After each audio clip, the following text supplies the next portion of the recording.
And we're recording. Hello, everybody. Martin. How you doing? How you doing? Again, the 2 times how I'm doing. 1 is enough. I will And why do you tell the people that we're recording? They know we're recording. I will determine when it is enough. Oh, man. In fact, just because you acted so impudently, I'm gonna ask you a 3rd time. How you doing? I'm doing... You know what? You can take your how you doing and shove it up your butt, alright? Because I'm angry today. You should I'm mad. Oh, you're mad? What are you mad about? Nothing, I was just messing with Oh. You should be grateful I ask how you're doing at all. You should be so grateful that you have someone in your life who asks you every single fucking week, how you doing? Because you could be living in a world where nobody asks you, how you doing? Yeah, and that would probably be good, because that would make us tougher. You know what Sean Penn was talking about? The American man has been wussified, sissified, and all of that crap. Wasn't that the guy who beat up his wife or girlfriend? Yeah. But let's not talk about that aspect. Didn't he beat up Rihanna, yo? What the fuck? Whoa! Well, she probably wasn't born then, yo. Madonna. Oh. What the hell are you talking about, yo? Hey, but there's pictures of them on Google, though. See, there's some pictures of them on Google. He probably boned her. Who didn't bone her? Come on. Okay, he beat up Madonna. Excuse me.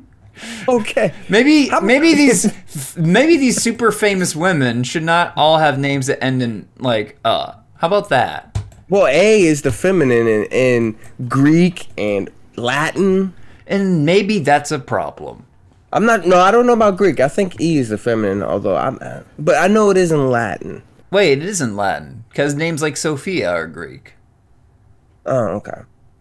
But anyway, how about you give the people an overview of what we're going to talk about today? You know, we just come in all cold and shit. You're me. I'm not coming in cold. You're coming in cold. Here I am trying to bring warmth and brevity and to be whatever to this podcast, and you are like, hey yo, why are you asking me how you doing so much?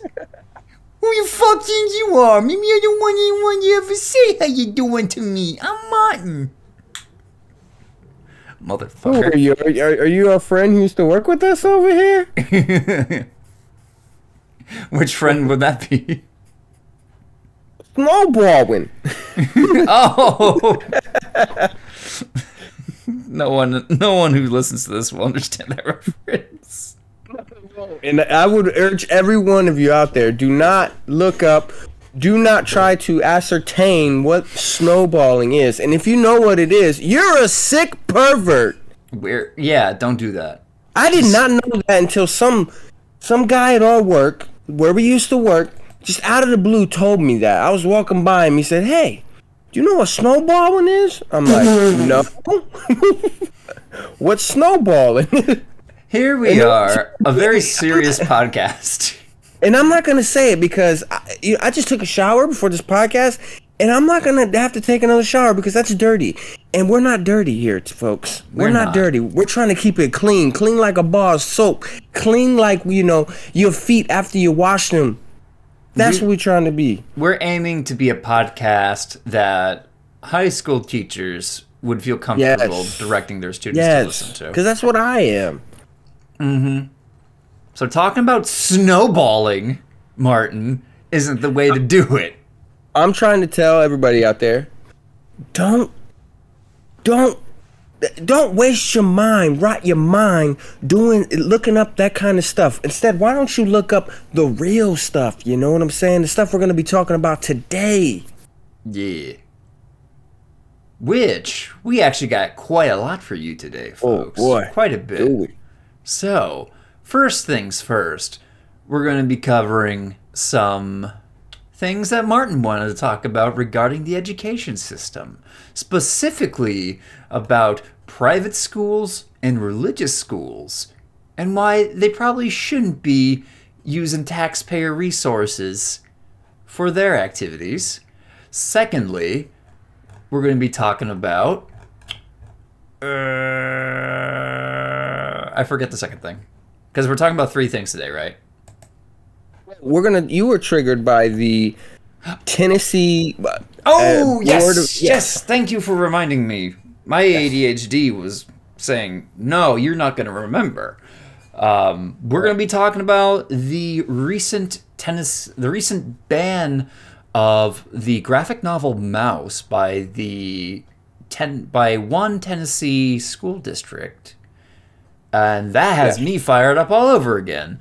Yes. And we're going to all tie that in as we begin our new series about the history of the Jewish people in the United States, or specifically America. We'll probably just say America, because obviously Jews have been here longer than the United States has. So this series will be the history of the Jewish people in America. History of the Jews in America. We're going to shorten it. There we go. Yes. Branding. Because we're all brothers and sisters, no matter what religion we are. There you go. Amen. And if you're non-binary, you're still a sibling, whether you like it or not. Oh, yeah, we're all siblings. Yes. Mm-hmm. So that said, how about you get off your chest what you've been wanting to talk about? You know, about these motherfucking private schools and these religious schools and their skullduggery. That's my new favorite word I'm going to start using more often. Skullduggery. Skullduggery. Look at you with the big words. Big word. Yeah, so check this out. So where I'd like you to go, Cornbread, and I'll direct our listeners there too. I'm at a website, nsba.org. nsba.org. National School Boards Association.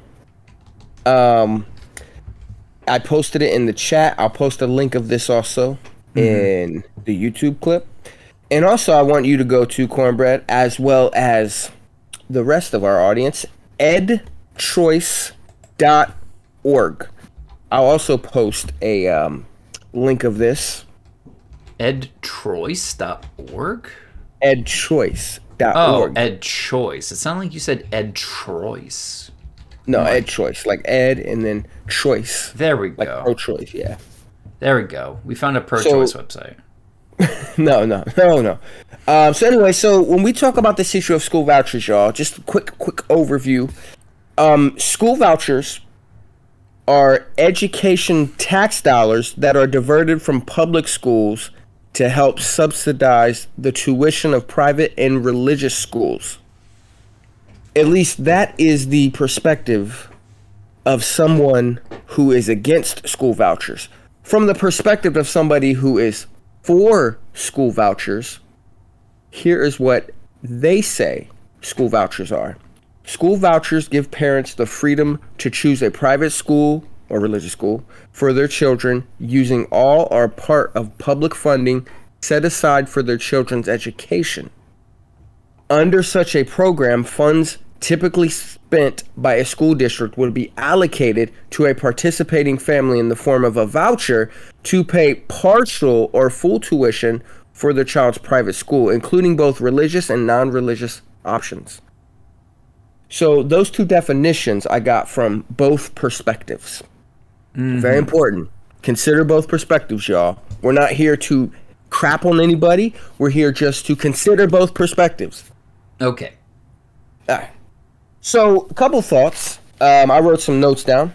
So, when we talk about school vouchers, what we're talking about is public tax dollars being allocated to private schools and religious schools.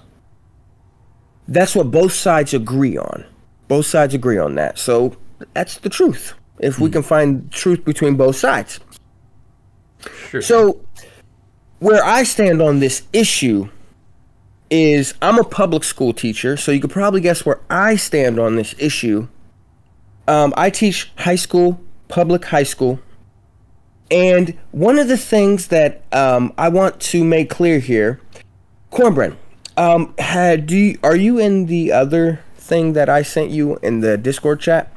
Let's see. What is the other thing that you sent me in the Discord chat? It is the state regulation of private schools. What? And yeah, it is a PDF document, which I'll also post in this YouTube clip as well. State and also, yeah. And yeah, I'm sorry. Let me see here. And we're going to go to Ohio. Why Ohio? Because we just like Ohio, wink wink. Ooh, we love this beautiful state and all it has to offer, and its beautiful fucking weather. Oh yeah, yep. So let me see here, man. There's a lot of links here. It's hard to tell which website is this supposed to be on that you want me? It's actually a PDF document, and for those of you listening to the podcast out there, it's www.ed.gov, and there's a PDF on here where this damn thing. Yeah, I went to by the U.S. Department of page. Yeah. Okay. Department of Education. I went to page 219 for Ohio, and just to see how some of the private schools in this state are regulated, because we have a pro-education choice legislature here, which is basically a lot of tax dollars being given to these private schools, these religious schools, for students to attend because they consider it the education choice. And can you believe these kids get abortions at these schools? It's so absurd. This is what school choice really means. Your kid can get a fucking abortion whenever they want. Like, yes. They can do drugs in the bathroom. They can get, So me and some of the other girls in my Facebook mom group were talking, and Kathy's daughter got an abortion every 3 weeks she was at her school. And I'm like, what the hell has come to this world, man? Where a girl can go get an abortion every single week? What the hell? At a school, no less. And they use hangers, old school style, because they don't believe in modern medicine. Oh. Wow. Soon they'll be disrespecting the flag. Yeah, and so basically I draw attention to that document to say this, that private schools are less regulated than public schools. So not only are you diverting resources from the public, public schools, you're also giving taxpayer dollars to private schools and religious schools that are less regulated than public schools. So not only are public schools having to deal with more regulation, the people they're also losing money. So education, in my opinion, should be free. I don't think you should have to pay to go to a school. And I think these private schools and these religious schools are huge scams, man. That's just my opinion. They're huge scams. Like, why should you have to pay? Even if this voucher only covers like 50% of the tuition, you still have to pay 50% of it. That's ridiculous. Yeah. And a lot of these schools are fucking insanely expensive too. Yeah. And it makes me angry because education should be free. So you're summarizing what you just said. So not only are your public schools being very highly regulated, well, highly depending on which state you're in, of course, or whatever municipality, but generally there's this trend of significant regulation of public schools. Whereas many of these private schools experience less regulation, offer vastly different learning outcomes for students enrolled there. I know you didn't really mention learning outcomes yet. But... Well, let me show you this. Oh, yeah. I had this saved, and I'm not going to read this entire article. Save stories. Oh, so, damn. I thought I had it saved in my phone, bro. But I saw this article where there was an issue where, you know what? I don't have it saved. I thought I hit the save button. Darn it! Don't you hate when that happens? I thought I hit the save button. It basically had to do with a Christian school basically having a confession of faith from the parents about homosexuality, against homosexuality. God, what? Why didn't I save that story? I want to punch myself in the face and knock me out worse than my nephew did on Christmas. Well, hold on, let me see. Take some time to look at that. But while you do, again, summarizing what you said, so we already covered, the regulation bit. Already covered the expense bit, because like you said, even if a voucher covers at least half of, like the tuition to enroll in any of these schools, and we're not talking about like colleges, we're talking about like K through 12 education. Yes. Families are still left with a significant bill to pay.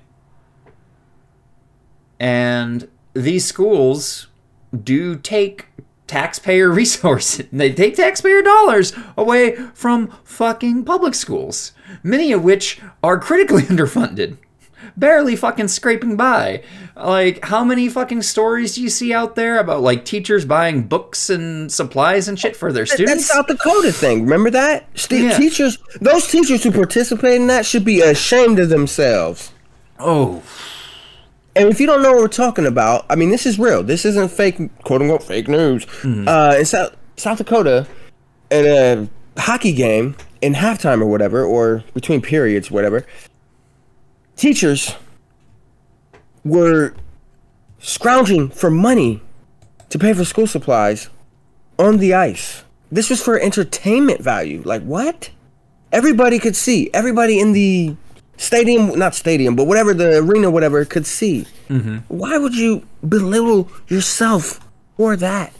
So, like, what was the specifics behind that? Like, was it for a sport thing, or was it hockey? Yeah, I guess it was like entertainment for a hockey game to show appreciation for teachers. And the teachers paid for the supplies? No, the teachers were on their knees in the middle of the hockey rink. Oh my! You haven't seen this? Maybe. This is third world dystopian, man. This is. Hold on, teachers. I'm looking it up right now. Oh, we got a scrambling video of South Dakota teachers scrambling for dollar bills. Yes. At hockey rink draws. Oh my. I'm surprised you didn't see that. It went viral. Oh my. This was in fucking December. Yeah, it was in December. Like, well, it was literally fucking over a month ago. Yeah. This was in Sioux Falls. Oh my god. South Dakota Bank apologizes for teacher $1 bill hockey stunt. This is fucking nauseating. And Well, these are public school teachers, aren't they? Man, I'd pull my pants down in the middle, and piss on that money, man. That's what I'd do. What fucking sociopath thought this would be a good idea? And it just disturbs me to see the teachers doing that, man, belittling themselves. Why not just write them a fucking check? Amen. But God, people fucking hate teachers so much that they'd rather turn this into like this disgusting skit. Oh, you're kind of ahead of me. Because I think that's what all this school choice is about. But we'll get there real quick. But anyway, I found this. I posted this in the chat. It's from the Daily Mail. I'm not sure about the qualifications of the Daily Mail, but it says, the title says, long title, Christian school demands parents sign shocking contract agreeing students will follow gender roles of their, quote, biological sex, unquote, and declares homosexuality is, quote, destructive to human relationships and society. Ooh, so, and I think this is a college, actually, a Christian school in Brisbane.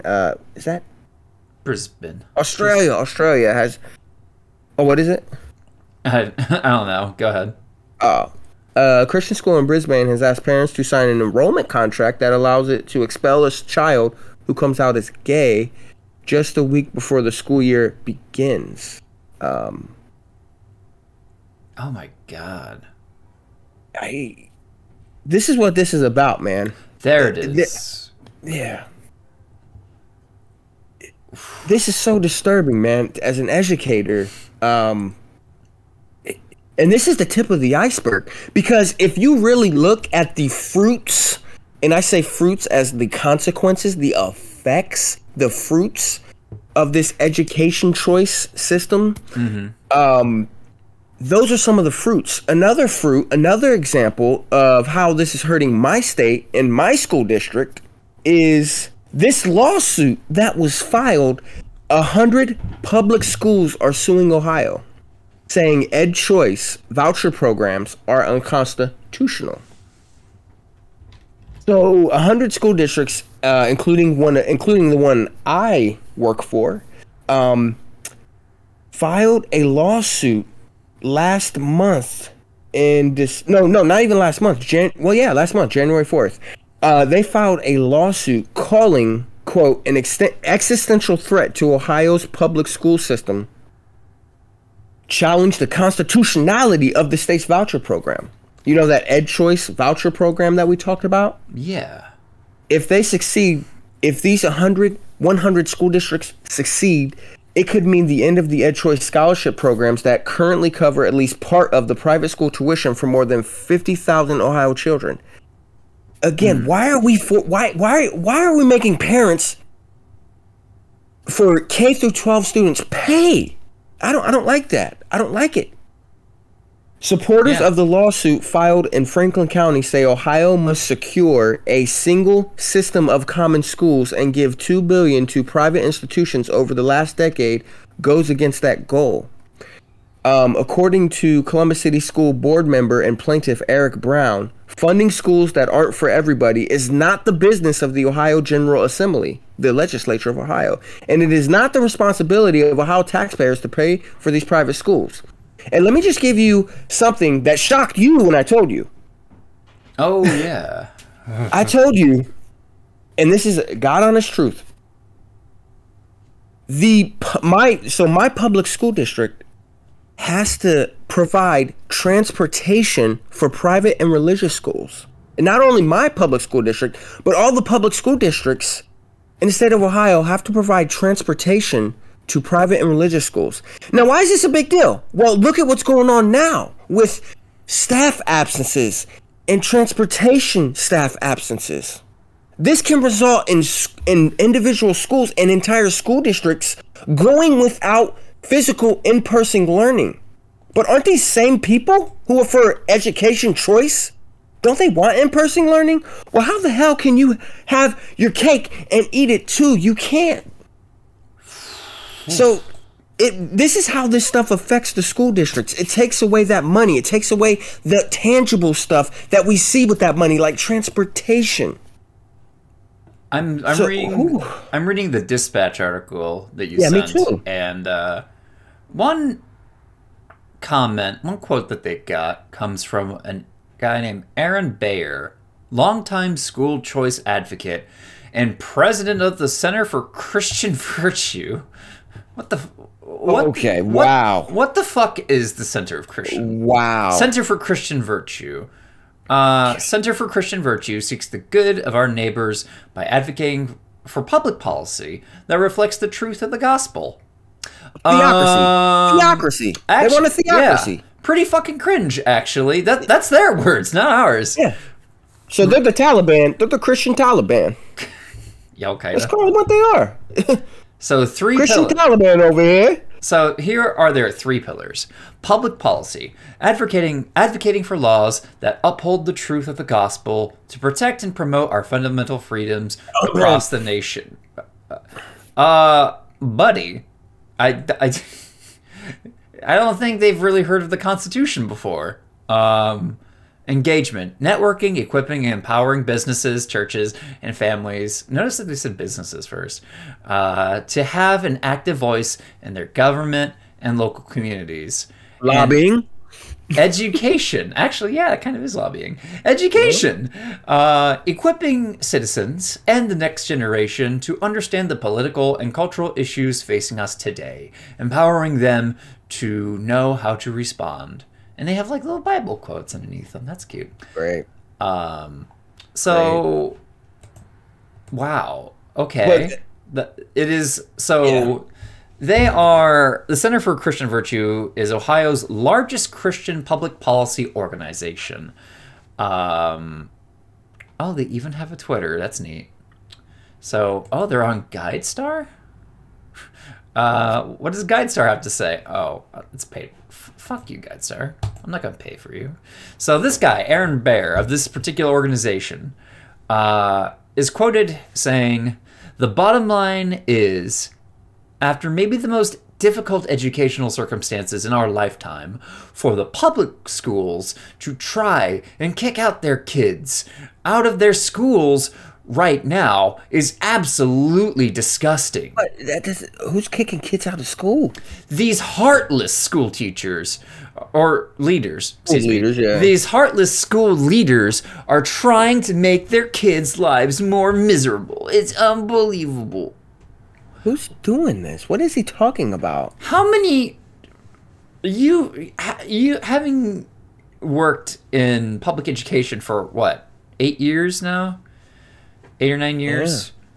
Yeah. How many of your kids have you ever heard say, "Wow, I wish I could go to a Christian school"? How often do you hear kids say this, where they just wish, "Oh, I wish I could go to a biblical school"?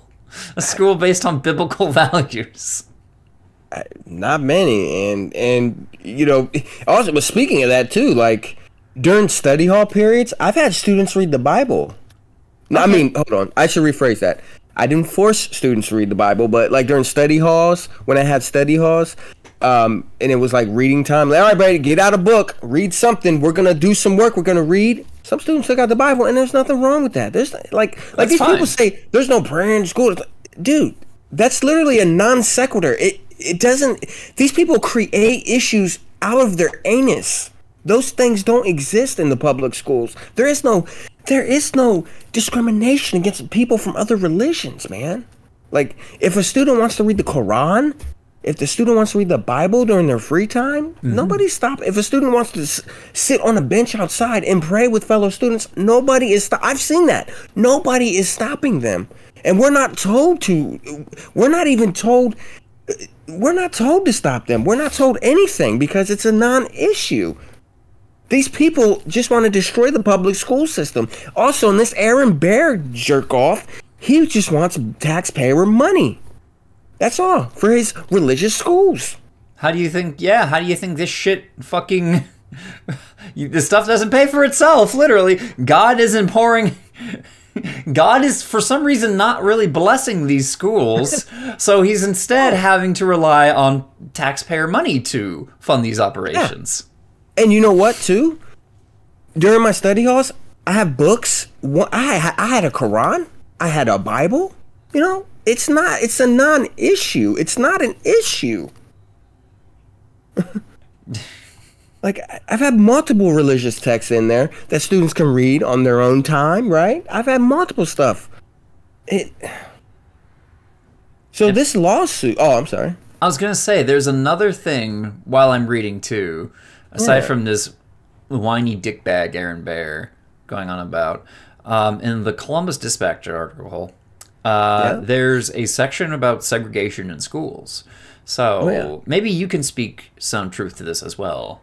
So, quoting here, another argument in the lawsuit is that a disproportionate percentage of non-minority students, which I'm assuming is white kids, have used Ed Choice vouchers. So Nanika Jackson, a school board member from Richmond Heights, said that her district used to be 26% white and 74% minority groups. Today, after Ed Choice, Richmond Heights is 3% white and 97% students of color, Jackson said. What's wrong with this picture? Everything. Yeah, so Damn, dude, this ed choice thing is like the desegregation movement of the it's like the white flight movement of the 70s after desegregation. Well, in the 50s, 60s, and 70s. It basically is another form of white flight. It is. When asked why more white children might be taking vouchers in districts like Jackson's, the attorney for Vouchers for Ohio said it might come down to family economics. Oh, it's not like the kids are like making this decision themselves. In many schools, the tuition is higher than the voucher amount, there you go. Attorney Mark Wallach said. School choice advocates were quick to point out that the suburban school districts around Ohio's 8 largest cities don't take kids from other districts, even if they have open seats. If people want to see systemic racism at work, look at the map of the districts that do and don't allow it, Bayer said back in August. It is the most racist policy in Ohio and is perpetuated by the public school system. I'm not sure I understand that argument. I don't either. Well, let me reread that in case I've misunderstood something. School choice advocates were quick to point out suburban school districts around Ohio's 8 largest cities don't take kids from other districts, even if they are they talking about, I'm guessing they're talking about public schools. It's like he's basically saying that, well, those public schools aren't taking in minorities. Well, wait a minute though. You could still be a suburban school district and be public though.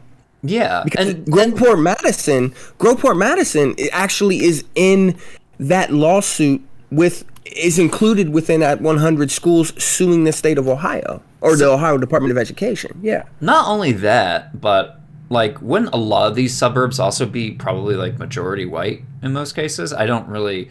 I mean. Well, Whitehall though. Whitehall. I mean, Whitehall's a suburban. It's not, but. When I hear suburb, I'm thinking of like a more middle class, more affluent though. Yeah. So, but I think that the statistics on that have changed though. Yeah. But that said, even if that were true, it doesn't actually it doesn't make what you're doing any better. And like if anything, it's like, okay, the presence, you can make an argument then, even if that's true, that the voucher program actually exasperates the problem. And Greg Lawson of the Buckeye Institute said the data on who takes vouchers varies from school to school, but overall, more minority students use EdChoice. I like how this article gives both sides too. That's very important. Very, like we were talking about at the beginning of this podcast. Yeah, I agree. So, but 50%, oh, it goes on. Ohio is about 82% white, according to data from the U.S. Census Bureau. But 50% of the students who take an EdChoice scholarship identify as white or non-Hispanic. So does that make white students like the largest? 50% of the students who take an EdChoice scholarship identify as white or non-Hispanic, according to the Ohio Department of Education. The choice is there for everybody regardless of what demographic box they check, Lawson said. So if that basically would make whites the largest group then in terms of who uses it, right? That's the way I'm reading it as well. Yeah. This data is kind of like all over the place though. Yeah. Education in the courts. Ohio has a long history when it comes to legal challenges to the way it educates students. Ohio Supreme Court declared part of the state's first voucher program for Cleveland students constitutional back in 1999. So there is like a state precedent of that. The court said the scholarships didn't violate the First Amendment's freedom of religion clause because public funds cannot reach a sectarian school unless the parents of a school decide, independently of the government, to send their child to that sectarian, a religious private school. I don't like that argument. Yeah, that doesn't. It's still the same thing. I mean, apparently the U.S. Supreme Court reached a similar conclusion in 2002, but Ohio's highest court also found the General Assembly's method of funding public schools unconstitutional. So, interesting. Justices in DeRolf versus State of Ohio said the state's heavy reliance on property taxes meant the child's education was being unfairly dictated by his or her zip code. Vouchers, yeah, definitely. Vouchers Hurt Ohio spokesman Dennis Willard said that's exactly what vouchers are doing now. For example, the Ed Choice scholarship amounts are $5,500 for K through 8 students and $7,500 per year for high school students. But children attending the Cleveland Heights University Heights, oh my God, this name, the Cleveland Heights University Heights City School District get about $1,100 from the state. That's it? Just from the fucking state? The complaint claims those students are therefore being denied equal protection under the law. It's discriminatory to be giving more to the private schools. Oof. I can't say I disagree, man. Yeah, that's fucking bullshit. So what happens next? This is kind of the conclusion of the article here. The complaint asks for something called a declaratory judgment, which means they want a Franklin County court judge to stop the Ed Choice scholarship programs while the case is being litigated. If that doesn't happen, both sides agreed it could be years before the Ohio Supreme Court gets the case. We're asking our judicial system a basic question. Where does the General Assembly get the permission to fund private school vouchers? Brown asked. But Lawson wondered if the lawsuit served another purpose. The new school funding formula doesn't have guaranteed funding beyond fiscal year 2023, something the lawsuit repeatedly points out.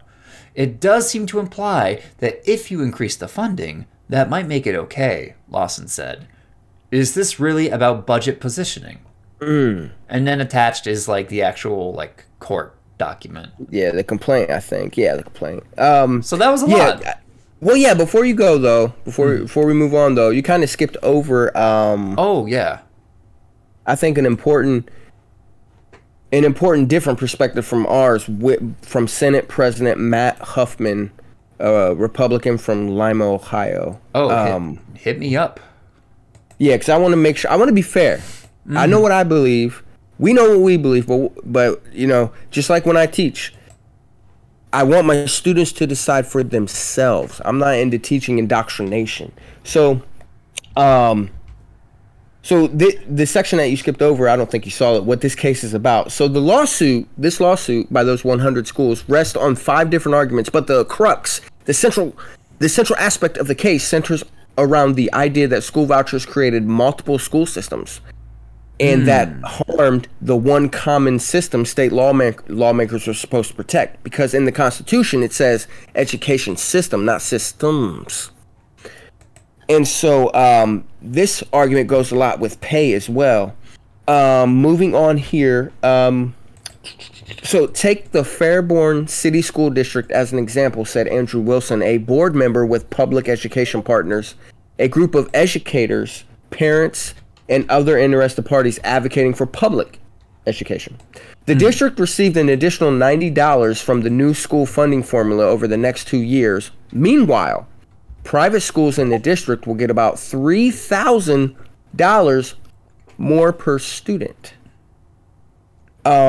Virtually, and this is a quote, virtually all growth in school funding authorized by the General Assembly in the past 5 years has gone to fund voucher programs, according to the lawsuit.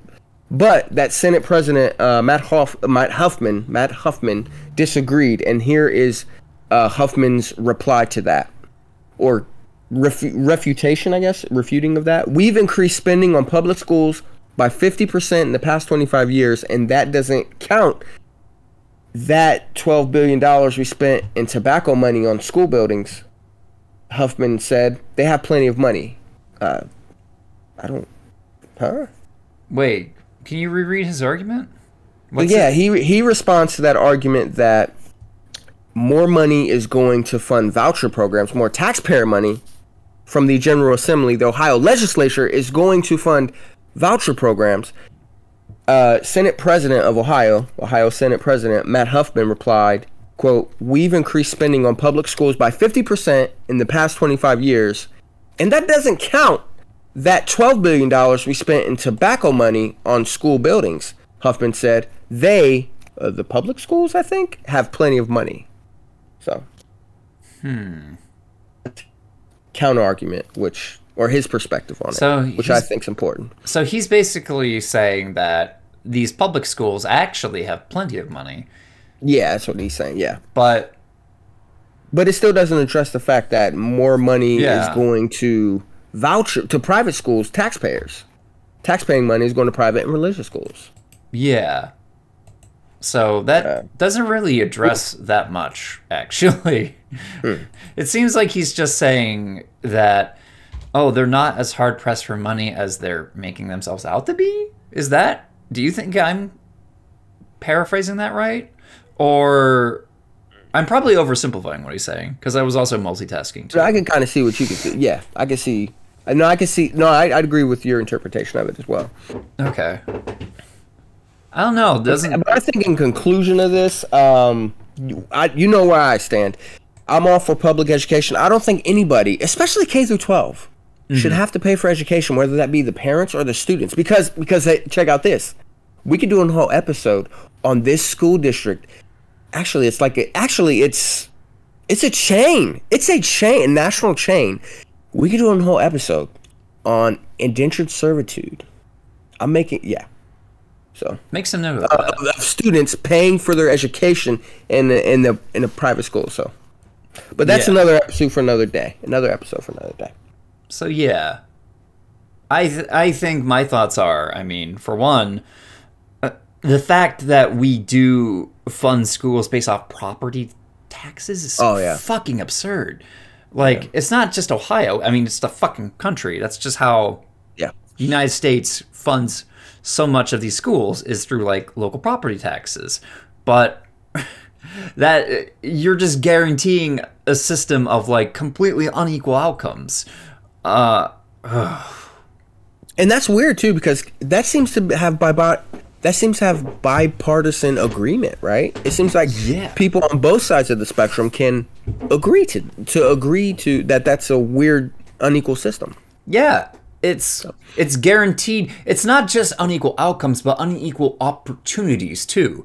Do you think a kid in, let's say, the Columbus City School District is probably going to get the same opportunities K through 12 that a kid going through the private school system in maybe Bexley, for example, or Upper Arlington is going to have? Fuck no. Hell, the kids, even during the pandemic, we could see how the kids in the Columbus City School District compared to the kids in the Hilliard School District. Well, yeah, but I also want to push back a little bit on that, because I think it deals with anytime you have more students, law of averages, right? Yeah. So because Columbus City Schools is the largest school district in the state of Ohio, with some 50 to 55,000 students, and so I think the larger the school district, I think the more the numbers will reflect that aspect of what you're talking about, I guess. I don't deny that, but it's sort of like New York City had the most COVID cases. Well, of course they had a lot of COVID cases. They got 12 million people living in a city. Yeah, but I also mean in terms of educational outcomes too. How well are they performing academically, for example? We could go on, but I think we've But my thoughts are fucking reform this stupid fucking system. It's completely backwards, and it's and ed choice is not the proper way to reform it. No. That's where I stand. My dear audience, we gave you both perspectives. Hopefully, where do you stand? We admit our bias as well. Yes. So that said, we're gonna be moving on to ironically another school district. We're gonna focus on the recent news. You can open up an article that I shared. It's the Guardian one. So this is kind of from 5 days ago, but I did also share more recent ones too from today. Okay. So in the Guardian article, a Tennessee school board banned the Pulitzer Prize-winning Holocaust novel Maus. Yeah. So for all of you, most of you probably know what Maus is, but for those of you who don't, Maus is a graphic novel that was written and drawn by Art Spiegelman, and many of the accounts or the scenes in Maus are actually recollections from his father's experience during the Holocaust. So, pretty serious stuff. Needless to say, I mean, the Jews are basically depicted as mice, and the Nazis are depicted as cats.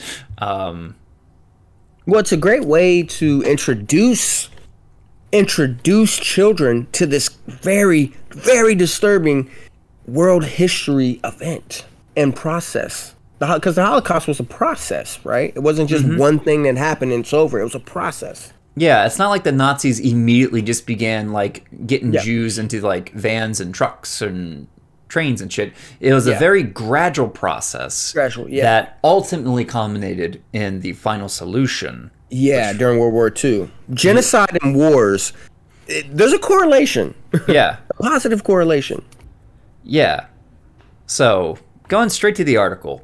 A Tennessee school board has banned a Pulitzer-winning prize novel from its classroom over 8 curse words and an illustration of a naked cartoon mouse. The graphic novel Maus, a survivor's tale by New Yorker Art Spiegelman, uses hand-drawn illustrations of mice and cats to depict how the author's parents survived Auschwitz during the Holocaust. The graphic memoir elevated a pulp mass medium to high art when it nabbed a slew of literary awards in 1992, but appears not to have impressed educators in McMinn County. Yeah. And I have a quote from one of those county board members after you're done reading that paragraph. So we need perspectives. I know. This story really fucking triggered me. I'll admit it. This triggered the fuck out of me when I read it. This got my blood fucking boiling. Yeah. And I'm not even Jewish, too. That's the thing. But that said, 10 board members unanimously agreed in favor of removing the novel. The whole fucking board. Unanimously, dude. 10 of these fucks. All 10 of them unanimously agreed in favor of removing the novel from the 8th grade curriculum, citing its use of the phrase goddamn and drawings of naked pictures of women. Mind you, these are mice. They're mice. Like women. They're fucking mice. Just like the M&M thing. Like, why are you turned on by mice and M&Ms? No shit.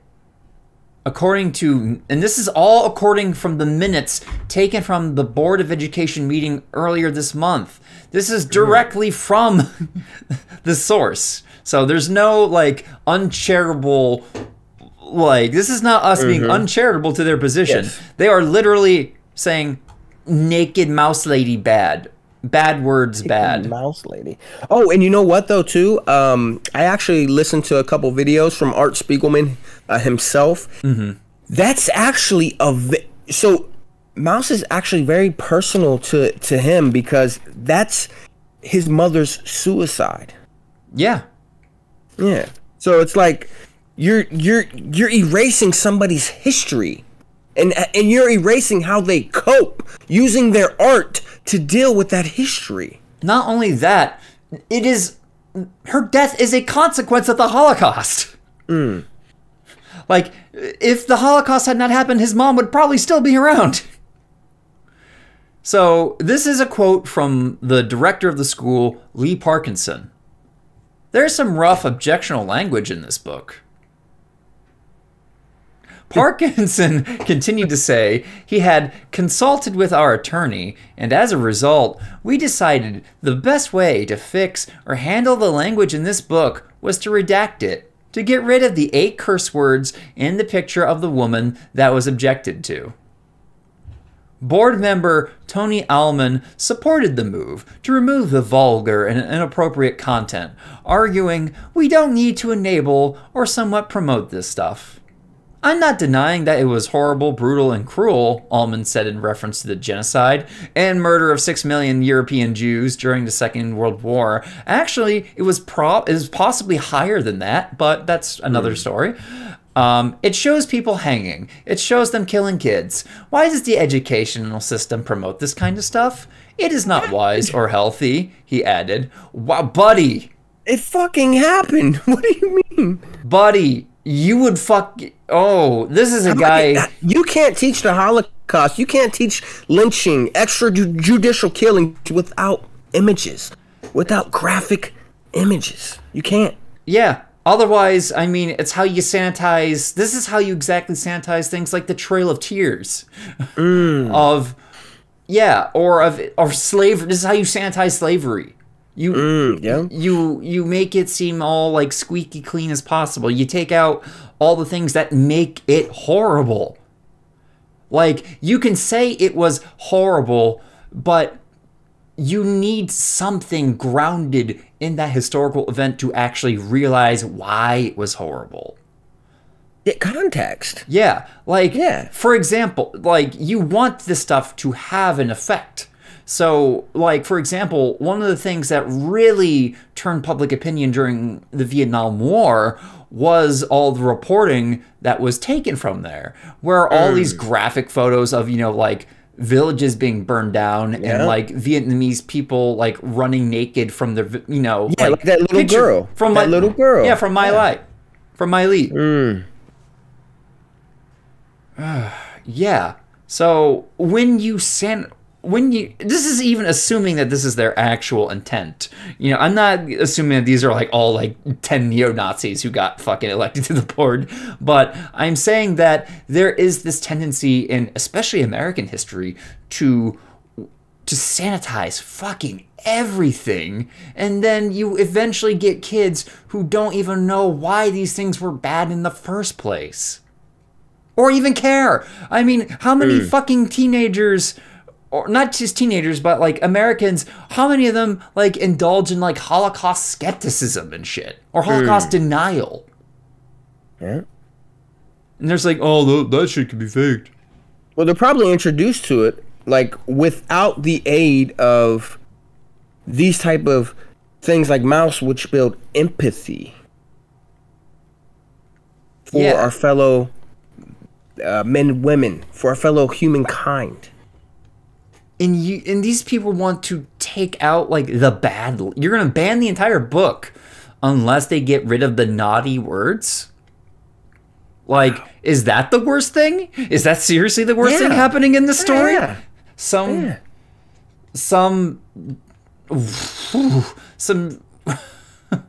my mind can't fucking Oh, and look at this though. Look at Allman. Look at him attacking Spiegelman, alleging, I may be wrong, but this guy that created the artwork used to do the graphics for Playboy. What? Who cares if he did? What's that got to do with anything? Fuck you, dude. I hate Playboy too. I hate pornography, but that's a non sequitur. You're attacking ad hominem argument here. You're attacking the man. You can look at his history, and we're letting him do graphics and books for students in elementary school. If I had a child in 8th grade, this ain't happening. If I had to move him out and homeschool him, no fucking. If I had to move him out and homeschool, okay, or put him somewhere else. Oh my God, this is going back to what we fucking talked about earlier. Yeah, these are the people who want to fucking take public funds away from public schools and put them in the fucking private schools. Yes. This fucking right here. Yeah, and you were quoting, by the way. You were quoting. Yeah. God. In 8th grade, this ain't happening. You were quoting that. Oh. Okay. It's my turn to get. It's my fucking turn to get triggered now. Whew. Oh. Mike Cochran, another school dipshit, fucking dumbass, piece of shit board member, described parts of the book as completely unnecessary, all while. We are talking about teaching ethics to our kids, and it starts out with the dad and the son talking about when the dad lost his virginity. It wasn't explicit, but it was in there, Cochran said, while sucking. We don't need this. We don't need to teach this. We don't need to. I can't even fucking speak. We don't need this stuff to teach kids history. We can teach them history, and we can teach them graphic history. We can tell them exactly what happened. This is what he's doing, you fucking dipshit. But we don't But we don't need all the nakedness and all the other stuff. There were naked people in the Holocaust. You fucking... Yeah. Mike Cochran said while licking a...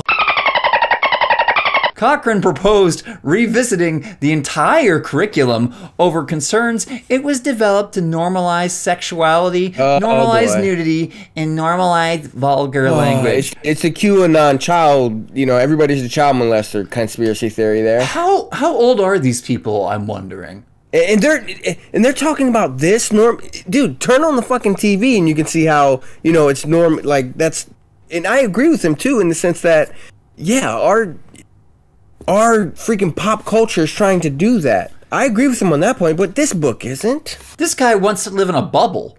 He just wants to live in a fucking bubble. This is a guy who wants all of them. It's not just this one guy. It's all of these fucking inbred fucking dumbasses who fucking... Cochran proposed... Oh, wait, I reread that. If I was trying to indoctrinate somebody's kids, this is how I do it, he added. You put this, so he says, you put this stuff just enough on the edges so the parents don't catch it, but the kids, they soak it in. I think we need to relook at the entire curriculum. Oh boy, now he's taking his mask off. Oh, yeah. It's not, you know what? And this is why I actually don't think it's just about naughty words and nudity. Yeah, it's not. It's part of a larger agenda. I think this is part of a larger fucking agenda to I'm sorry. To continue to fucking to what's the word I'm looking for? Whitewash history, yes, but also it's an agenda of historical revisionism. Mm-hmm. This guy's a fucking revisionist. And he's trying to take he's trying to take perspectives other than the white majority perspective out of the curriculum.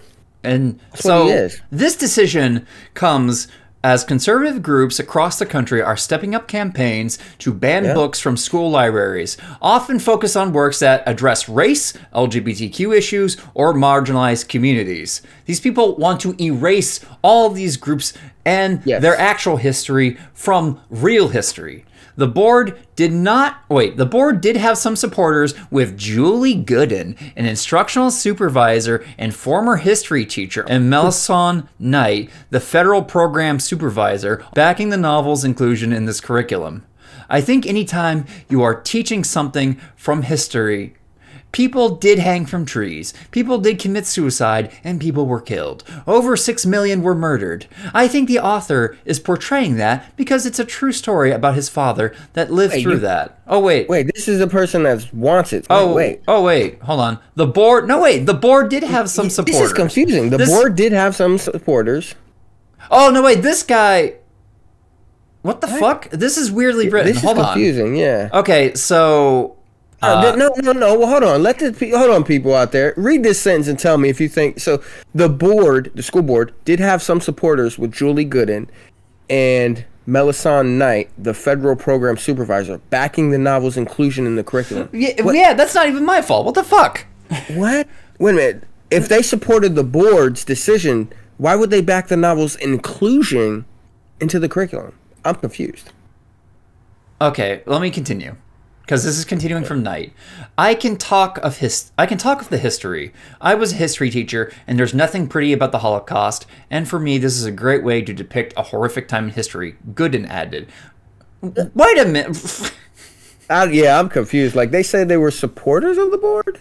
So, after much discussion over the redaction of words the members found objectionable, the board eventually decided that, alongside copyright concerns, it would be better to ban the graphic novel altogether. Spiegelman said he was baffled by the outcome in an interview with the CNBC on Wednesday. It's leaving me with my jaw open. Like, what? The 73-year-old author said, adding he thought the school board was Orwellian for approving the ban. Spiegelman's Jewish parents were both sent to Nazi concentration camps, and his mother took her own life when he was just 20. I've met so many young people who have learned things from my book, Spiegelman said. I also understand that Tennessee is obviously demented. There's something going on very, very haywire there. Preach. He ain't wrong. In a statement on Thursday, after the ban drew wider backlash, the McKinn County Board of Education defended its decision, saying that the novel was removed from the curriculum because of its unnecessary use of profanity and nudity and its depiction of violence and suicide, and that the book was too adult-oriented for use in schools. The board then went on to go to the local barn while drinking to fucking get more inbred and get hyped up on fucking QAnon and like Christian nationalism and all this other bullshit. The board called the Holocaust shameful beyond description and said that the movie did not diminish the value of Maus as a meaningful and impactful work of literature, and that it was seeking other works that accomplished the same educational goals in a more age-appropriate fashion. So that was from 5 days ago. I want to kind of touch back on, because I linked you a bunch of different articles. So yeah, well, actually, too, I just want to share what I watched from Art Spiegelman himself. I think it was either CNN and some statistics from there. So this isn't about really, honestly. This is more about the ed choice thing that we talked about earlier. Yeah. White students are the minority in public schools, 54% to 40% to 47% in public schools population in this country. So white students have gone down in percentage in the public schools in this country. Mm-hmm. And we know where they went. Yeah. So this is about, I think, whitewashing the curriculum and that whole white guilt. Right? Mm-hmm. How can Europeans do this sort of thing? And that's the way I kind of see it. How can Europeans do this thing? It's more of that European Eurocentric curriculum that has produced the white man's burden, social Darwinism. I teach these terms to my students when we talk about imperialism. And this has imperialism written all over it, man. Mm-hmm. And another thing, we teach this stuff so that we don't forget. And so that not only that we don't forget, so that we can identify it today, so that we can stop it from the roots before it gets big. But we haven't stopped it. That's why there are white nationalists running around. That's why there are Proud Boys running around. That's why there are the January 6th people running around. This is growing, man. Mm-hmm. It's growing like a fungus. No, fungi are better than white nationalists. White nationalists are lower than fungi. They're lower than the dog crap that my dog craps. You know what I'm saying? Your dog's feces is literally more valuable than that entire fucking school board. Jesus Christ. Well, I don't... Maybe, if they're white nationalists. But this is a white nationalist move, man. Its outcomes are, even if their motivations aren't. So... Yeah. I will kind of cover the more recent things, though. I'm on an NPR article, because there is some brightness to this situation, right? Absolutely. So, news of the McKinn County School Board unanimous vote to remove Maus from its curriculum and replace it with something else earlier this month made headlines last week as the world was preparing to mark International Holocaust Remembrance Day. That was a fucking thing that these people decided to do pretty much the same fucking week as International Holocaust Remembrance Day. Oh my God. Starting to think that's not as just a funny coincidence. I don't think so. So like Snake said, I don't believe in coincidences. Neither do I. The Pulitzer The Pulitzer Prize-winning book tells the story of author Art Spiegelman's relationship with his father, a Holocaust survivor, by depicting Jews as mice and Nazis as cats. The school board repeatedly objected to 8 curse words and nude imagery of a woman used in the depiction of the author's mother's suicide. So Spiegelman told NPR and WBUR's Here and Now that the board's decision is not good for their children, even if they think it is.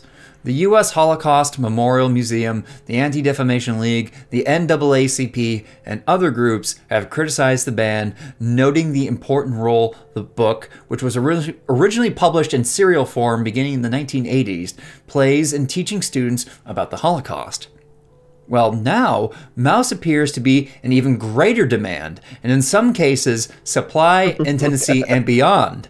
Online sales are skyrocketing, and multiple bookstores are giving away free copies to students. So, and there's a thing too. When you try to forbid something to kids, to people in general, but kids especially, what do you think, what they're going to do? They're going to be, okay. No, they're going to want it. Hell yeah. Good. Yeah. You've made it forbidden. You've made it taboo. Now they really want to fucking read this.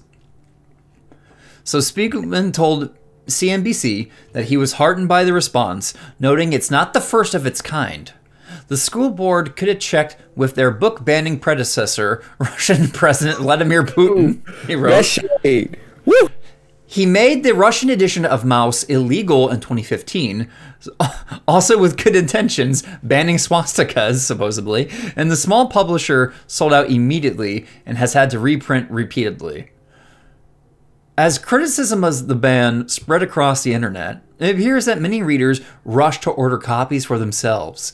The Complete Mouse had been the number one bestseller on Amazon's online bookstore on Monday morning, moving up from the 7th spot on Friday.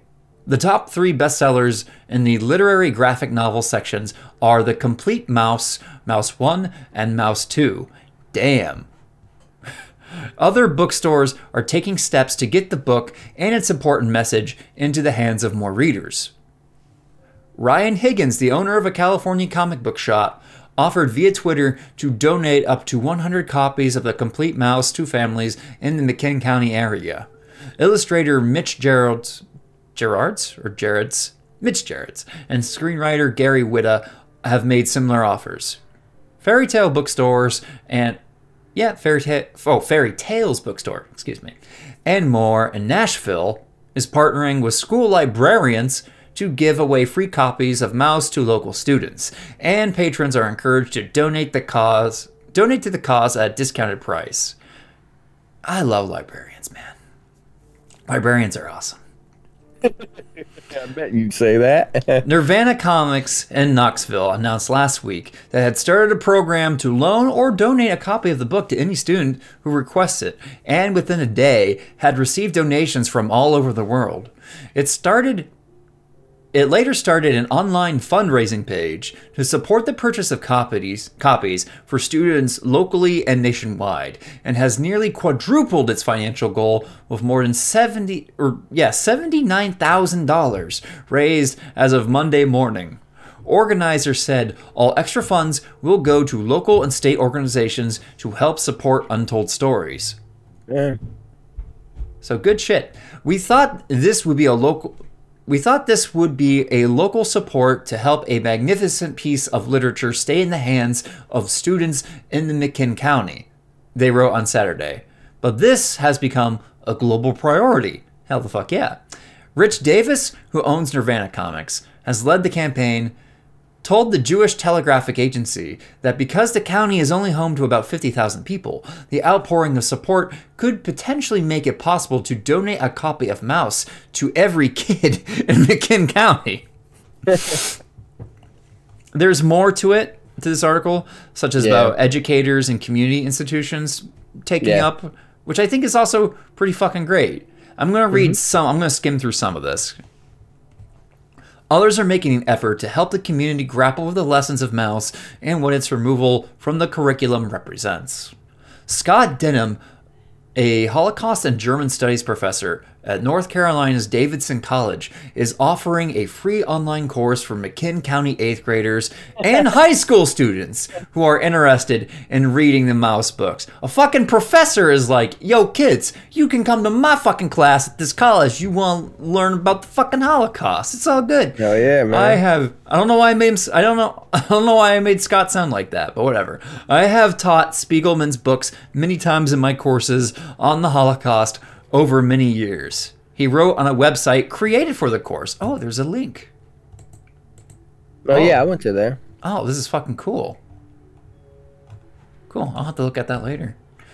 So he referred to the course as a work in progress that will only be open to McKinn County students who apply. It will involve asynchronous tools like a discussion blog and video mini lectures, as well as live spaces like Zoom meetings. Denham expects the primary text to be Mouse 1 and Mouse 2, but says it might also include the MetaMouse or MetaMouse if there is availability at the county's E.G. Fisher Public Library. Okay. Some authors have shown their support too. Good. Libraries are asking for monetary donations and support. And this is where I'm going to leave it off too here.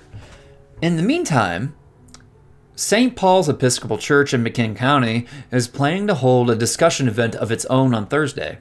Organizers told NBC affiliate WIBR that many churches may see the events the book depicts as not their concern, despite the prevalence of anti-Semitism in and beyond Tennessee. We're committed to standing against hatred and harm, they said. Together, let's dive into the story so that we might better live out that call in our time and community. So there is a bright side to this story. I'm very interested to see how this will continue. I see this obviously as like a larger trend in these right-wing folks essentially trying to basically indoctrinate kids. Well, I mean, voting. Vote these people out. You have to get involved in fucking politics. Either run yourself or you fucking vote for somebody who's running that will kick these fucking idiots out. And it's not just that they're idiots. Like, despite all the fucking jokes I make about their fucking intellect, they're dangerous. Yeah. Hell yeah. These people have ideologies and systems, like belief systems, that are completely fucking divorced from reality whatsoever. Yeah. They want to go back to this magical time that did not exist. Ultimately, yeah. And a time when not only was America like this always perfectly great place, or at least the best place on fucking earth, even if it's not perfect, they also want to erase history to make this vision happen. They want to erase everything that the United States has fucking done. They want to erase, marginalized people from history. They want to erase all of it to suit their own narrative. Well, here's the thing. I don't think they want to erase either. Look at what they do to Martin Luther King Jr. every year. Look at what they do to Dr. King. I have a dream. That's all we hear.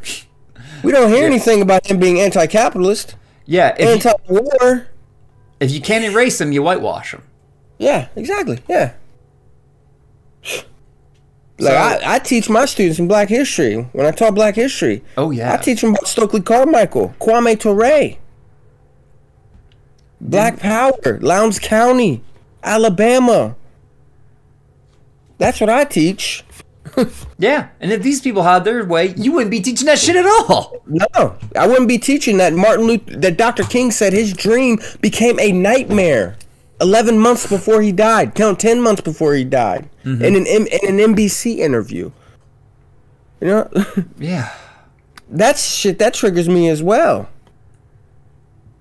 Whew. Well, tangential to this point, or at least related to this point, we're going to de-stress and de-trigger ourselves because we're going to be moving on. Yeah, get back to we're going to go to our main topic today. So we'll see if we get there. Yeah, because people like the folks on the McKinn County School Board are pretty horny to erase history, right? Or to whitewash it, what have you. The ugliness of history and so on and so forth. Whereas we at Ministrymodus fucking love history and all of its beautiful narratives and its horrible tragedies. Yeah, well, the funniness also of it too, you know. El Turco. El Turco. Leading Coronado around, right? That was hilarious.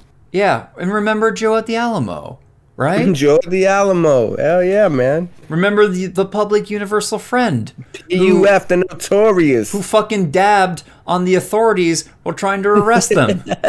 If you don't know what we're talking about, y'all got to go to the archives. We love us some history, folks. So, for the history segment today, and for the next few weeks, however long this takes, we are going to be talking about the history of Jews in America. Yeah. And this was partly inspired by not just the ban on Mouse, but also the recent hostage situation in Colleyville, Texas, at the Beth Israel congregation. Because anti-Semitism is still alive and well, if you couldn't tell. You know, it's not just, you know, some guy with a swastika armband, you know, sig heiling down on fucking Main Street or whatever. That's too easy. That's too easy. No, it's more systemic. We love that word, systemic. Because we don't just go after individuals. We also go after systems. Yeah. And anti-Semitism, like other forms of racism, is a system. It's a system of power. But not only that, even the term anti-Semitism and even calling Jews a race is problematic. Well, anti-Semitism as a term is problematic, actually. Yeah. And let's go into a little reason why real quick before we hop into this. So, What is the origin of anti-Semitism? At least the word, the terminology, right? Well, let's get to Semitism. Yeah. So, what I'm going to do is I'm going to link you this here article that actually talks about it. If you go down to origin and usage, right? I'm reading off the etymology section here. So, the origin of anti-Semitic terminologies is found in responses of Moritz Steinschneider to the views of a guy named Ernest Renan. So, who was Ernest Renan? Or Joseph Ernest Renan? Or Renan, excuse me. Joseph Ernest Renan. I can't pronounce names, dude. I'm looking at the time they lived, and guess what? Imperialism. Oh, yeah. That shit is with us today, y'all. It's the 19th century, baby. So I teach my students, like, you look at imperialism, you look at the beliefs, the ideologies behind imperialism when the European countries, when the United States of America, when Japan took over other countries in the 1800s, 1700s, the early 1900s. You look at the ideologies, those ideologies are still with us today. Yeah. You wouldn't have the Holocaust if there were no imperialism. With those ideologies, the white man's burden, social Darwinism, which has nothing to do with Charles Darwin, by the way. Well, I might disagree with that, actually. I think it goes back much further, I think. I know Herbert Spencer coined the term. Yeah, but generally speaking, what we call anti-Semitism, we typically mean to be Jewish hatred. Hatred to Jews, right? Yeah. And it's as old as freaking... Whenever the Jew, it's as old as Abraham. Right. So this is coming from a guy, he's a German, or was rather, a German Jewish historian and historiographer, a guy named Alex Bain. Alex Bain or Alex Bain? I think it's Bain. As Alex Bain writes, actually, you know what? I'm going with Bain. Fuck it. Alex Bain! As Alex Bain writes, the compound anti-Semitism appears to have been first used by Steinschneider, who challenged... Steinschneider, yeah. I love that name. Steinschneider. Who challenged Renan on account of his, quote, anti-Semitic prejudices, his derogation of the Semites, quote unquote, as a race. So, who was Ernest Renan, right? Oh, derogation. Well, hold on. Let me look. Like derogatory? Up, so I guess you could also... Yeah. Derogation. Yeah. Derogation would be the noun then. Okay. So Ernest Renan was a French Orientalist, a Semitic scholar, I'm using air quotes, expert of Semitic languages and civilizations, who lived between 1823 and 1892. One of his notable contributions to that field was his now discredited theory called the Khazar theory. He was one of the first. It wasn't just him. It was actually he was one of the first scholars to advance the now discredited Khazar theory, which held that Ashkenazi Jews were descendants of the Khazars, Turkic peoples who had adopted Jewish religion and migrated to Western Europe following the collapse of their Khanate. Dude, this is still a conspiracy theory today. People still fucking believe this. Yes. Thanks to this fucking asshole. This imperialist asshole. Yes. This motherfucker here. And others. Not just him, but others. And he had, as you'd expect, a really shitty reputation regarding race and stuff. So Renan believed that racial characteristics were instinctual and deterministic, not very uncommon for a guy of his day. He was criticized for his claims that the Semitic race is inferior to the Aryan race. Why does that sound familiar? Renan claimed that the Semitic mind was limited by dogmatism and a lack of cosmopolitan concept of civilization. So he was a fucking asshole, is basically why I'm getting that, right?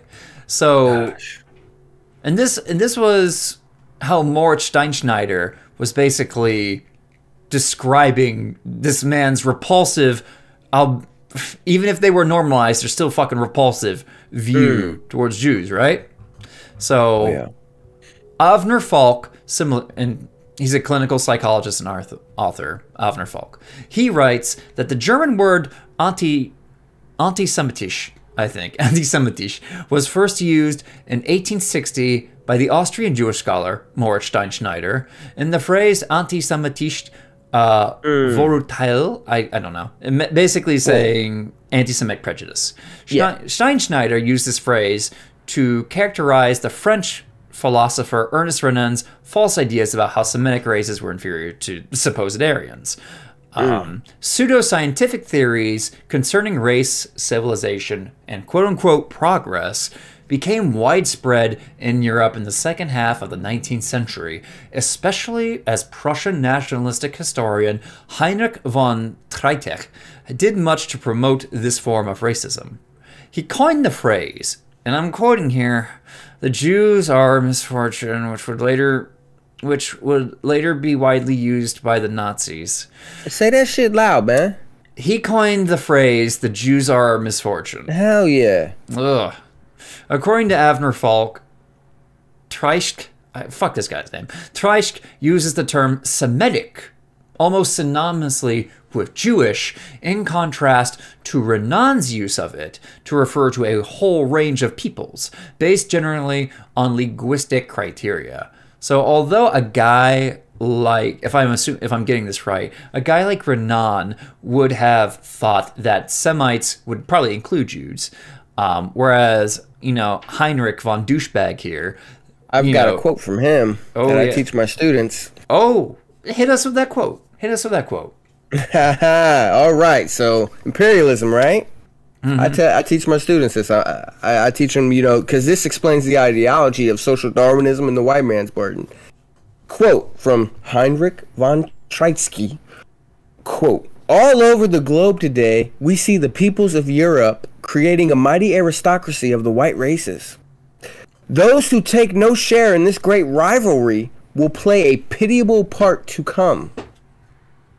The colonizing impulse has become a vital question for a great nation. We in Germany realize today what opportunities we have missed.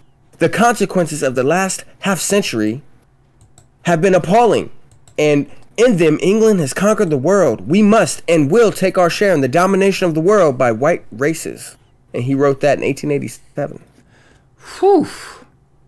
Damn. Oh yeah. So they're not seeing Jewish people as white. No. Interesting. This little thing we call race that's made up, right? Yeah. Once you make something up, it's easier to pull more stuff out of your ass You know, it's like when you're caught in a lie. You keep telling a lie. Yeah, and you keep telling a lie. And this is kind of where we actually get the modern term anti-Semitism from, right? So according to author Jonathan M. Hess, the term was originally used by its authors to stress the radical difference between their own anti-Semitism, quotes, and earlier forms of antagonism towards Jews and Judaism. Oh my God. So, hold on, what? Earlier forms of antagonism toward Jews and Judaism. So Spanish Inquisition? Yeah, basically, so prior to this... Russian pogroms? So prior... that's what's going on during this time, sorry. Yeah, so prior to like this proliferation of scientific racism in the 19th century, there was... specifically towards Jewish people, what we call anti-Semitism used to be called just straight up Judenhass, Juden hate, and it was primarily more of like a religious. It stemmed from more religious sentiments. Because Jews are their religion. They're not a race. Yeah, and there were more popular ideas that were floating around too. You know, like the blood debt. Yeah. That kind of was a common theology, and it was one that the Catholic Church held up for a long fucking time too. So in 1879, German journalist Wilhelm Marr published a pamphlet. Oh God, Der Sieg des Judentums über das Germanium. I'm not going to read that. It's fucking just translate it. Yeah. The victory of the Jewish spirit over the Germanic spirit, observed from a non-religious perspective, in which he used the word Semitismus interchangeably with the word Judentum to denote both Jewry, the Jews as a collective, and Jewishness, the quality of being Jewish, or the Jewish spirit. So this particular fellow... he was a German agitator as well as a journalist. He was one of the guys who popularized the term anti-Semitism. So, and you know what I'm thinking too? It always surprises me when I look back at this time period. Germans were the premier scholars at this time period, the time period we're talking about. Germany was not like this super barbaric place. It was... among Europeans, like other European countries saw, you know, the German states as pretty cultured for the most part. Yeah. And they saw themselves as such too, of course, being Germans. Just wow, man. So this guy starts using the term Semitismus. And this was followed by the coining of the term Antisemitismus, which was used to indicate oppositions to Jews as a people, and opposition to this Jewish spirit, which Marr interpreted as infiltrating German culture.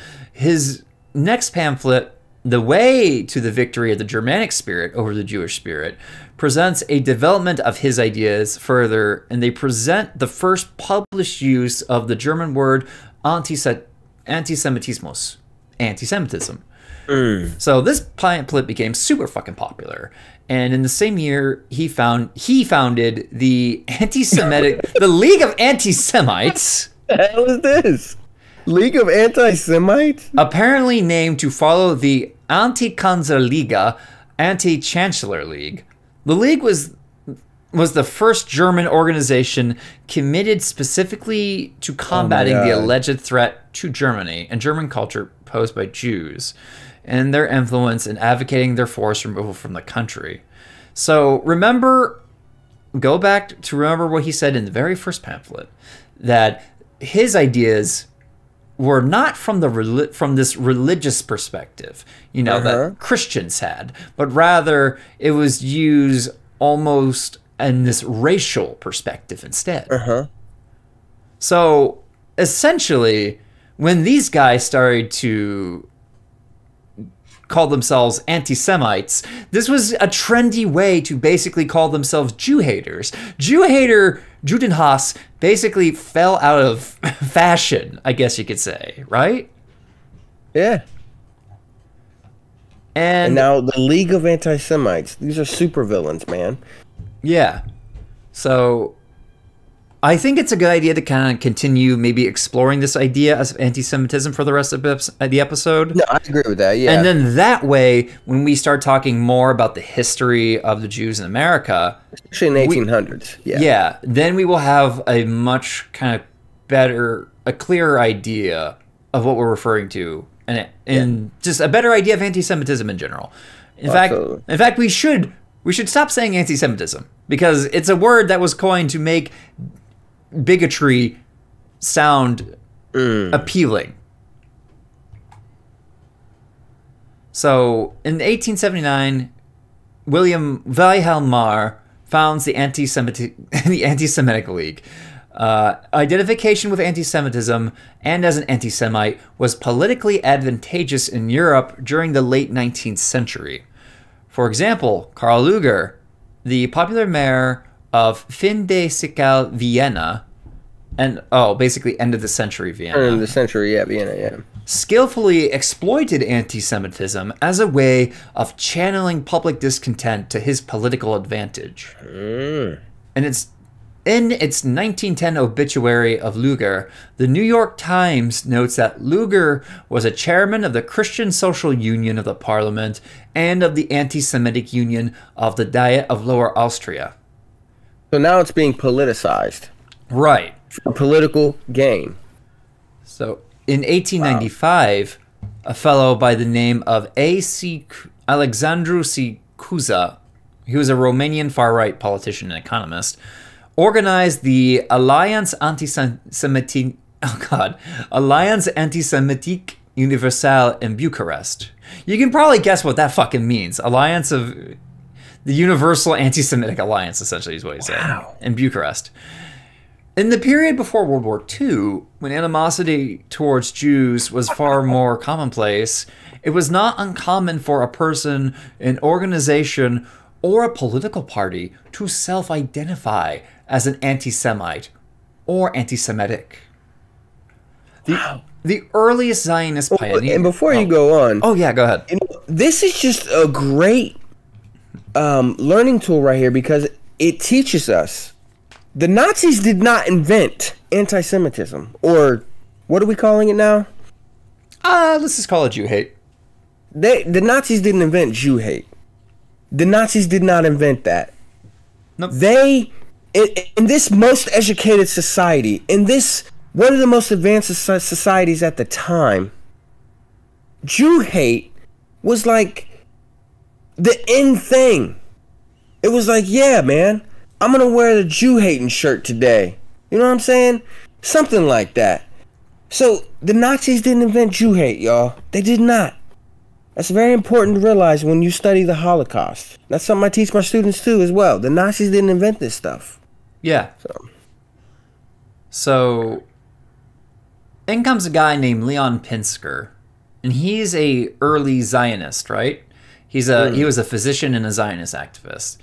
Zionist being he wanted to early Zionism. He wanted to create a new land for Jewish people, right? Yeah, basically, the establishment of a Jewish homeland. Okay, yeah. So he kind of comes up with this idea to coin this term that he calls Judeophobia, essentially, to anti-Semitism. And it's more clinical sounding. Because anti-Semitism, he regarded it as a misnomer. The word Judeophobia, Judeophobia could... I like that term, actually. I don't know. I mean, it's still referencing something bad, but I mean, we say homophobia, we say transphobia. I don't know. The word Judeophobia first appeared in his pamphlet Auto-Emancipation, published anonymously in German in September 1882, where it was described as an irrational fear or hatred of the Jews. According to Pinsker, this irrational fear was an inherited predisposition. Okay. This is a weird quote, man. Is a Judeophobia, this is quoting him, Judeophobia is a form of demonopathy. I'm looking that word up, yo. With the distinction that the Jewish ghost has become known to the whole race of mankind, not merely to certain races. Judeophobia is a psychic disorder. As a psychic disorder, it is hereditary, and as a disease transmitted for 2,000 years, it is incurable. What the fuck? Thus, okay. Got some interesting ideas. It's a world where they're trying to all be scientific about shit. But though, Jew hate though has been around, like he said, man, for 2,000 years. Yeah, it has been around. I don't know what this has to do with demonopathy. Yeah, like possessed by demons. Yeah, interesting. Okay, so moving on from that. In the aftermath of the Kristallnacht pogrom in 1938, German propaganda minister Joseph Goebbels announced, "The German people is anti-Semitic. It has no desire to have its rights restricted or to be provoked in the future by, parasites of the Jewish race." Oh, fuck you, Goebbels.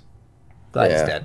After the after the 1945 club foot having motherfucker. No shit. After the 1945 victory of the Allies over Nazi Germany, and particularly after the full extent of the Nazi genocide against the Jews became known, the term anti-Semitism acquired pejorative connotations. This marked a full circle shift in usage from an era just decades earlier when Jew was used as a pejorative term. Hell, people still fucking use it as a pejorative term. Yeah. It's really just like the tone you're using it too. Yeah, like, oh, that Jew, huh? Look at that Jew. Yeah, that shit. Yeah. So Yehuda Bauer wrote in 1984, "There are no anti-Semites in the world. Nobody says I am anti-Semitic. You cannot after Hitler. The word has gone out of fashion." So it's got the ugly. I mean, we associate it with something bad, but we're also forgetting that this was a word that was invented to basically make Jew hatred sexy and publicly palatable. You know what I mean? Yeah. Oh, yeah. Dress it up in a little dress. Walk it around. Put makeup on it. Yeah. Literally, anti-Semitism is just makeup for racist hatred. That's it. But see, there again, racist. Like, Jews are not a separate race. Like, damn it. All race is made up. All race is made up. Yeah. Yeah. Like they made up the idea of the Jewish race, Jewish blood. Mm-hmm. And a lot of that too, if we want to go back, we gotta blame Christians in the Catholic Church, man. Yeah, because when you think the earliest religious anti-Semitism comes from the fucking Christian, Despite the fact that you worship a Jewish dude who was like the most Jewish dude in the history of Jewish dudes. Yeah, so anti-Semitism has its roots in religious anti-Semitism, kind of like its earliest stage. Life is absurd. Life is absurd. It is absurd. Think about this though. They worship a Jewish dude, the most Jewish dude ever, and they hate Jewish dudes and dudettes. Life is absurd. God came into flesh as a Jew, bro. If you're a Christian, you have to accept that. Tough shit. Yeah, Catholic Church, historically, I'm speaking to you. Jesus was a product of the Second Temple era of Judaism. It's absurd. There is no meaning to life. Existentially, there is no meaning. Everything is absurd. So, but yeah, it basically has its roots in the religious anti-Semitism, right? And it's also known as anti-Judaism. And, I mean, it still exists today, but in its earliest form, it kind of emerged as a result of the Judeo-Christian split, essentially. Early Christians who were following Jesus were actually doing what they could to differentiate themselves from Jews to the Romans. Oh, yeah. Yep. Yeah, talking about like, well, you got to crucify yourself. Crucify. You got to circumcise yourself. That was a huge debate in the early Christian community. Paul's like, nah, you ain't got to do that. What the hell are you talking about? Yeah.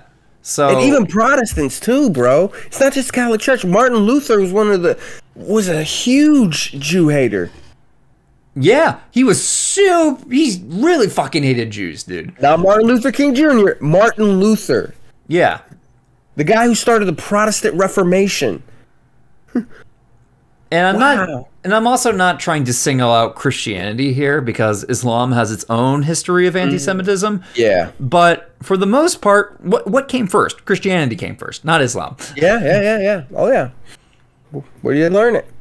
So, yeah, and a lot of ideas in religious anti-Semitism are still, I mean, like I said earlier, they're alive today because you have this idea. You know, a lot of Christians have this idea, whether they're anti-Semites or not, that the Jewish people collectively were responsible for the death of Jesus. They interpreted the Gospel of John. Yeah. It's in the fucking Gospels. Pilate saying the blood is on your hands. Yeah. The people who wanted Jesus dead. Yeah, and I think you're Pilate. You're the boss. You make the decisions, you idiot. Like. Yeah. Man, this is a pretty cool list, though. It's the Roman Catholic historian Edward Flannery distinguished 4 varieties of anti-Semitism. But there are 1, 2, 3, 4, 5, 6, 7, 8, 9, 10, 11. So political and economic, they use the term anti-Semitism. Yeah.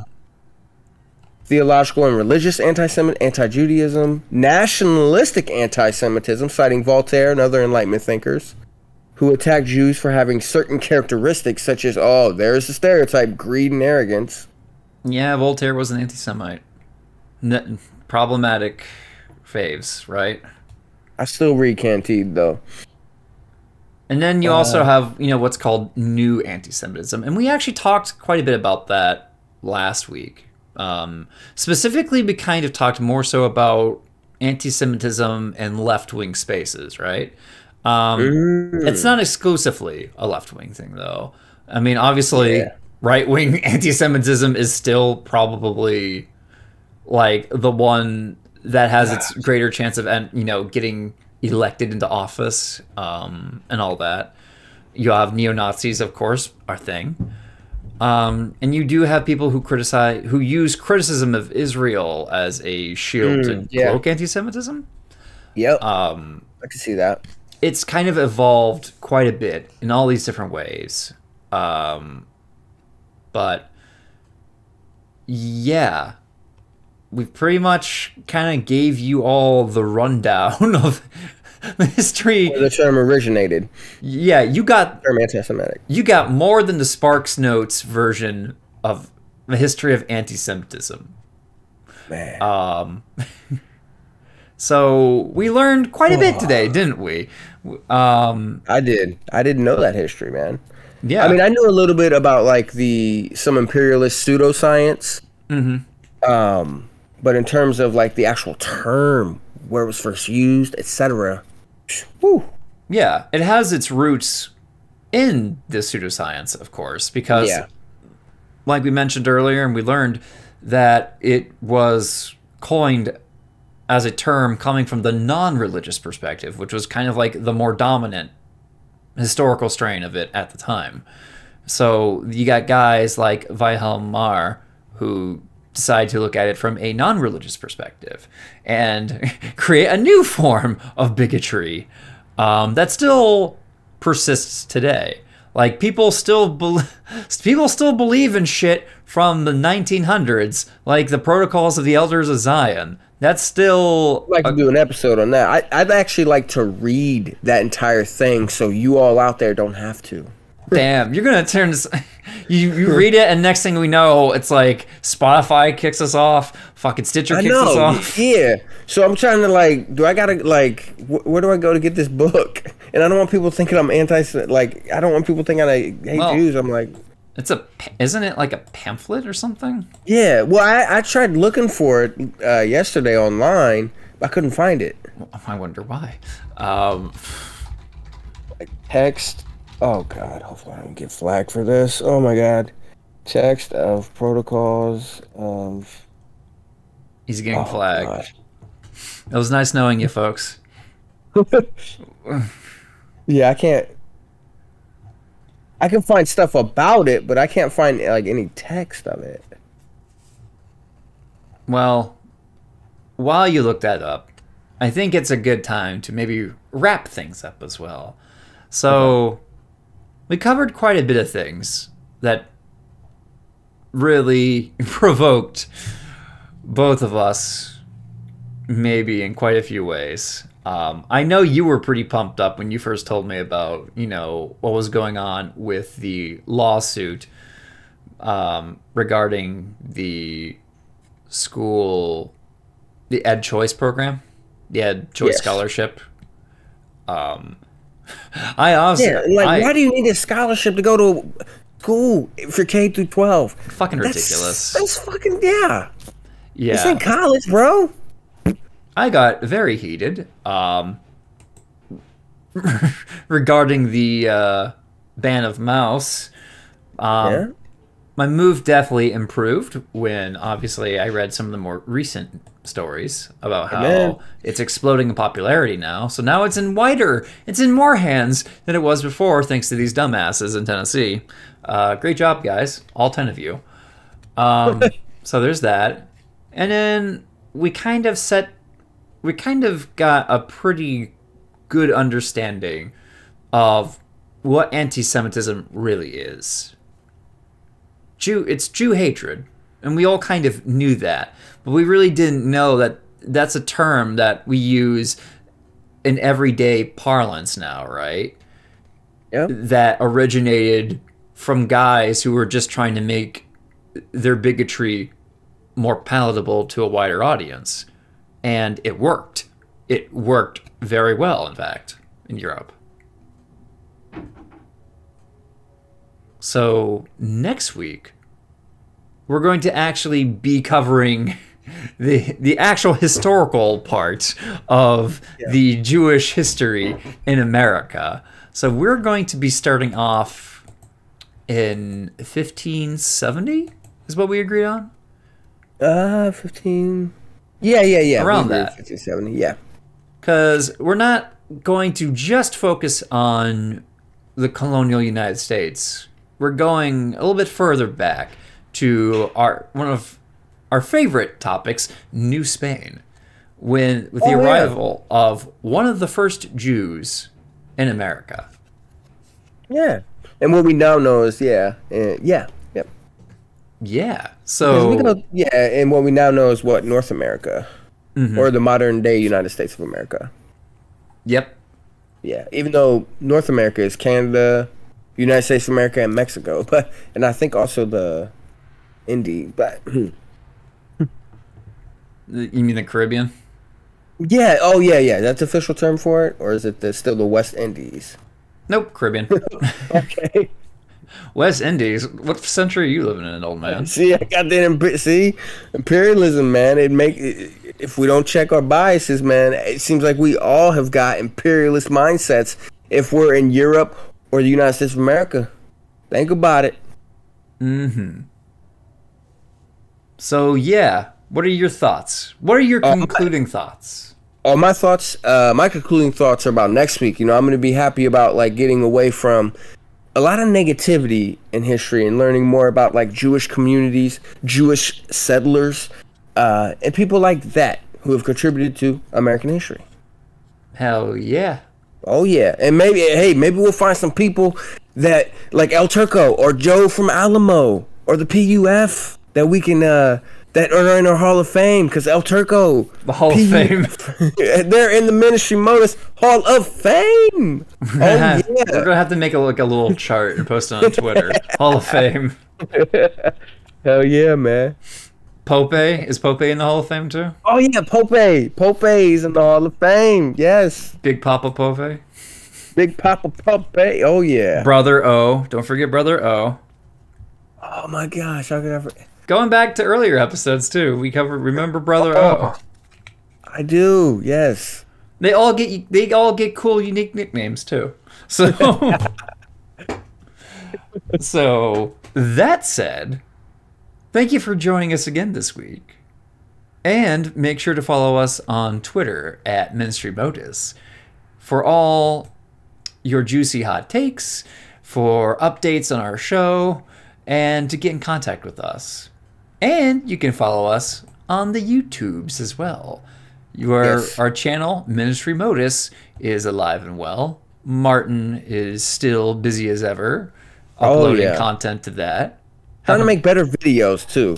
He's getting better, folks. His power level is increasing. I'm trying to make it more like an actual video instead of just a thumbnail and us talking. You know? It won't be long before this dude is teaching me shit about video editing. Dang right. Yeah, I got the Adobe Suite, baby. Oh, yeah. So check us out at Ministrymodus on Twitter and YouTube. If you want to email us, which none of you do anyway, I looked at our email last night. All we get are notifications from Reddit and other shit. But if you decide to ever email us for whatever godforsaken reason, you can reach us at martinandcornbread@gmail.com. All one word, martinandcornbread@gmail.com. We are getting some viewership, extra viewership too, man. I'm seeing those numbers pop up. Analytics, yeah. Hell yeah. So, thank you once again, dear viewers, or listeners. Well, eventually, this will become a video, so you might be a viewer too. But, dear audience in general. Eventually, you son of a monkey. Eventually. So, thank you once again for joining us this week. Make sure to catch us next week as we continue our exploration of the history of Jews in America. So, with that said, Martin, you got a rap or a rhyme? You got some time? I need to start writing some rhymes out, man. Damn. It's off the top of my head. I don't know. I'm not too good. If I give you a rhyme, will you give me a dime? Sure, yeah. When you have the time? When you have the time, I'll give you a dime. Christian school demands parents go online. Shocking contracts. My name is Amadis of Gaul. Watching a wrestling video where both guys at the same time fall. See, I can rhyme, but I can't flow, man. See, that works. That's all we needed. See, the listeners will be like, oh yeah, that's what we need. They'll just be like, oh, he can rhyme, but he can't rap. He sucks. I'm like, yes. They love you. They love your rhymes. They don't care. What? They love it. How about the codeine raps? How about that? They love codeine too. In fact, according to our analytics, every one of our users abuses codeine. So, that said, thank you once again for joining us, everyone. How about codeine flow? I got the codeine flow. How about that? You got the codeine flow. Codeine flow. This you know. Lil Wayne talking like a yo, baby. So, all right, everybody. We're going to codeine flow our way out of here. So, catch y'all next week.